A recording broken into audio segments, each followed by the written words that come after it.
I'm most proud of my family. I have my daughter Kathleen with me. Stand up, Kathleen, just for... so,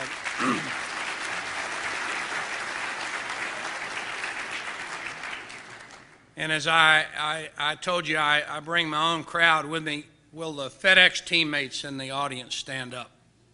There we go.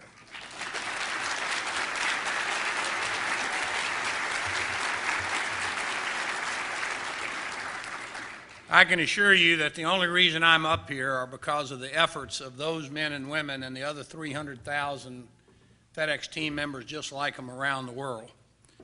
We have a very simple statement of what all of the FedEx folks in this audience will be able to repeat to you, and I hope if you walk up to a FedEx team member any place around the world, you'll ask them, tell me what the Purple Promise is, and they'll say to you very simply, my job is to make every FedEx experience outstanding. Doesn't make any difference whether you're a pilot, you're an aircraft maintenance technician, you're a FedEx Express courier, you're a FedEx ground team member, or you're driving for FedEx Freight or working at FedEx office or one of our wonderful sales or marketing professionals. It's directly the job of everybody in our organization to try to make every FedEx experience outstanding. Now, the reason that I shouldn't have been surprised is because we put a tremendous amount of emphasis on leadership training in FedEx. And I can tell you that we don't call our manager school a management university or some of the other names that are used in corporate America. We call it the Leadership Institute.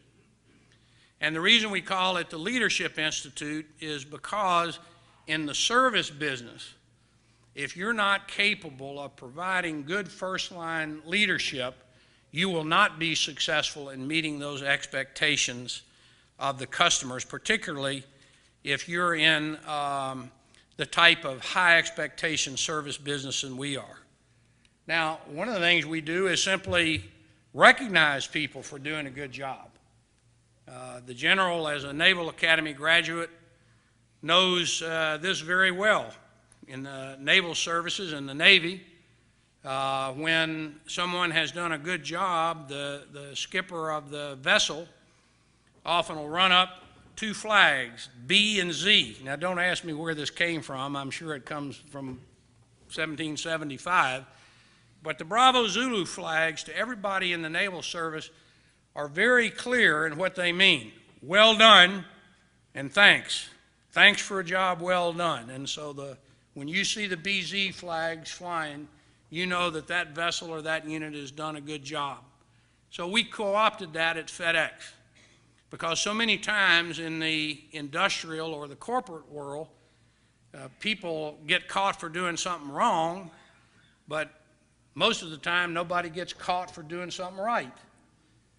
And the first thing they'll teach you in the Marine Corps as an NCO or a young officer is you find something to praise, do it in public. You find something to criticize or choose something out about, you do it in private. And that mistake is so fundamental to so many organizations, it remains astounding to me. So we try to do just the opposite. We have a reward and award systems. If you do something well, a manager can put you in for a BZ check, or now it's all automatic in your check. You get a small stipend for doing a good job. You get a little plaque, wear a little BZ pin, whatever the case may be. If you've really done a tremendous job as a member of management, you can be nominated for a 5-star award. We give humanitarian awards for our teammates that are out there doing incredible things year after year, saving people from burning buildings, getting people off the road when they're in trouble. I could go on about it, and Purple Promise awards based on exceptional customer service. I mean, you went from being literally a startup to now a $58 billion company. A lot of people lose the innovation aspect when they get that big. How have you done it? Well, one of the things that if you study history, and I love history, and I like to think I'm a student of it, that is constant is the necessity of change. And I wrote our manager's guide, our management book that we train our folks on many years ago. And I started off with a quote from Marcus Aurelius, who lived 2,000 years ago. Now, we think things were pretty stable then, you know, horses and chariots and wagons and so forth. But in fact, there were a lot of technological innovations that were brought about by the Romans, you know, construction methodologies and geometry innovations and so forth. So I use a quote from Marcus Aurelius that says, the only thing constant about life is change. So I figured if a guy who lived over 2,000 years ago could figure that out, we could and should communicate that to everybody who made up the Fedex team, whether it was the original small group or now almost 500,000 people around the world. So we embrace change, and at the heart of change is innovation. Because if you don't innovate, quite frankly, you die.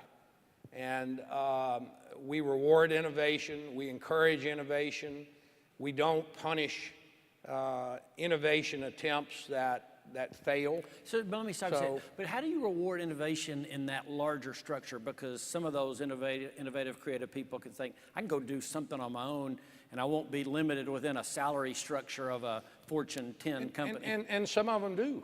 And that's a great thing for them if that's what they want to do. But I think there are a lot of people inside the FedEx system that understand that we value innovation, we'll fund innovation, we'll take a chance, and that's hard to find, as you just mentioned, in a lot of very large companies. Yeah. But it's such a part of our cultural fabric, I don't think anybody has any compunction about taking up the chain of command. You know, I got this really strange idea, and because they don't think we're going to laugh at it at all, we're going to listen to it intently, and if it's a good idea, we're going to give it a whirl.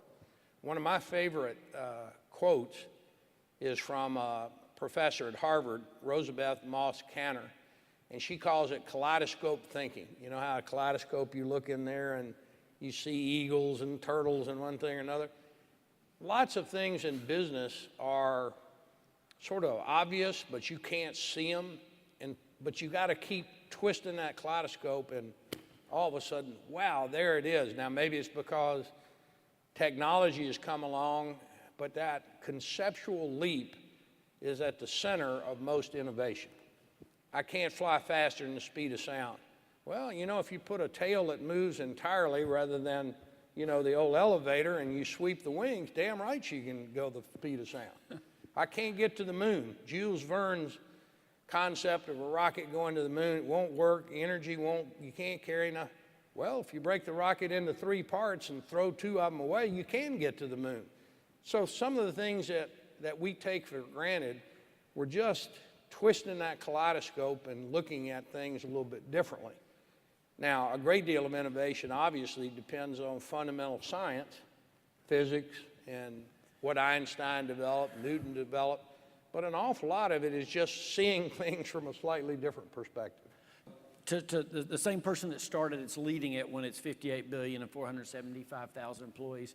What are a lot of people say those are 2 wholly different skill sets. What are the critical things that have been reasons for the success of FedEx when you started it and still today? For you as the leader. Yeah. Well, I think to some degree people look at that around business and find that to be unusual, and I guess it is. But in a lot of other fields, it's not so unusual. I don't know of any 4-star general that didn't start off as a 2nd lieutenant. So to go from 2nd lieutenant to 4-star general, and the pyramid gets very small up at the top, you have to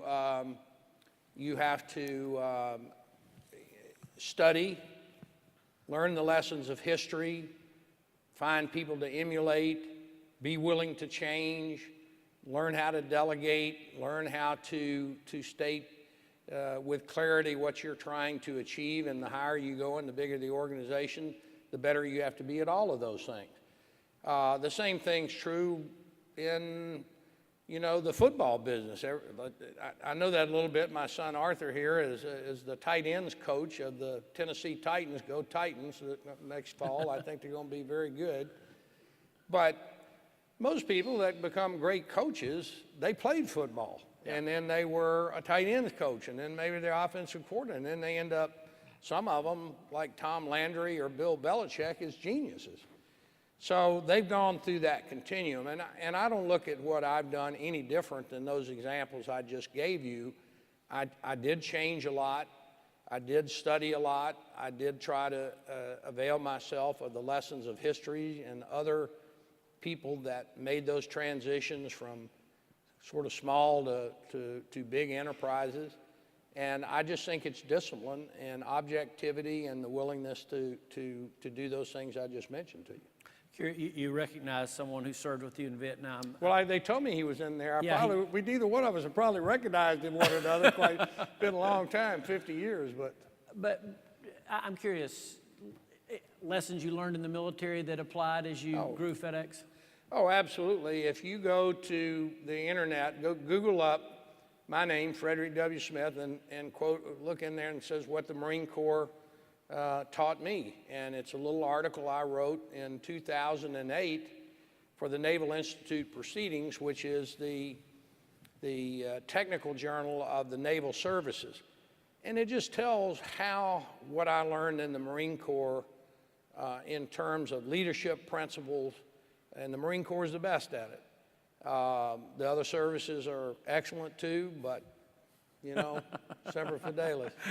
And so it was hugely important because the Marine Corps tells you how you go about motivating people to withdraw that discretionary effort up to and including risking their lives, and that's the big part of military leadership. So a lot of things I did in the Marine Corps, obviously I'd just soon not remember, but because that was a tough way to make a living in those days, as Clint will tell you. But the principles I learned in the Marine Corps about leadership and management, that's a different matter, and I've always valued those greatly.